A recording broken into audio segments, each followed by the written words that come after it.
et j'aimerais apporter ma pierre à l'édifice en proposant une solution. Cette solution, elle est assez simple, c'est de ne plus voter pour les partis politiques, qui fracturent, qui divisent. On est en guerre permanente, et puis le lendemain de l'élection, eh bien, on se retrouve avec une France qui a voté tous pour un et qui finalement fait l'inverse, c'est-à-dire met en œuvre le tous contre un, celui qui est en place doit être démoli. C'est pour moi un déni de démocratie, quoi. Donc il faut que l'on change.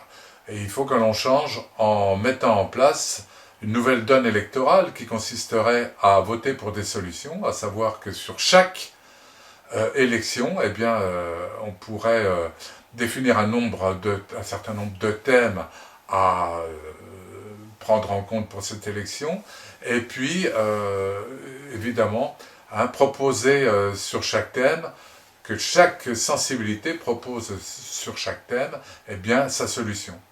Bien évidemment, s'il y a une dizaine de thèmes, il y aura une dizaine de solutions gagnantes, au bout du compte, mais ces solutions gagnantes, c'est quoi? Ça sera le résultat d'un rassemblement de positions qui seront donc soit de gauche, soit du centre, soit de droite. Et ça change tout. En fait, c'est l'électorat, la masse de l'électorat, qui choisira en clair chacune de ces solutions gagnantes. Et donc ça peut créer l'unité nationale, ça peut créer du dynamisme, de l'envie d'entreprendre, l'envie de réussir, ensemble, gauche plus droite égale France. Voilà ce qu'il faut mettre en place, parce que les démocraties sont dites fragiles, mais elles sont fragiles, pourquoi? Parce qu'on a vraiment retouché à la marge son fonctionnement, et il est temps d'arriver à une unité nationale par pays en jouant de cette partition.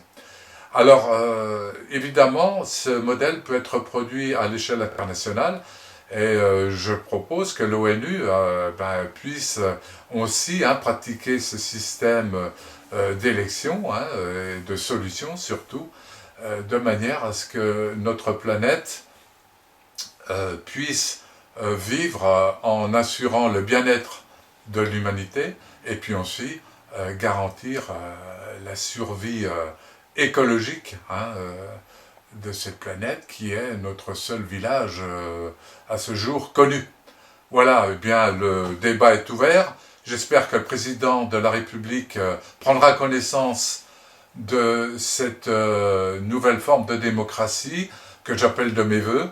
Et puis j'espère aussi que les médias s'en empareront, parce que c'est à mes yeux certainement la décision la plus déterminante que l'on aura à prendre dans les années à venir, à savoir si on veut continuer sur nos errements antérieurs ou passer à autre chose de beaucoup plus valorisant pour l'ensemble des sensibilités politiques, et puis ma foi que les meilleurs gagnent. À bientôt, merci de votre écoute.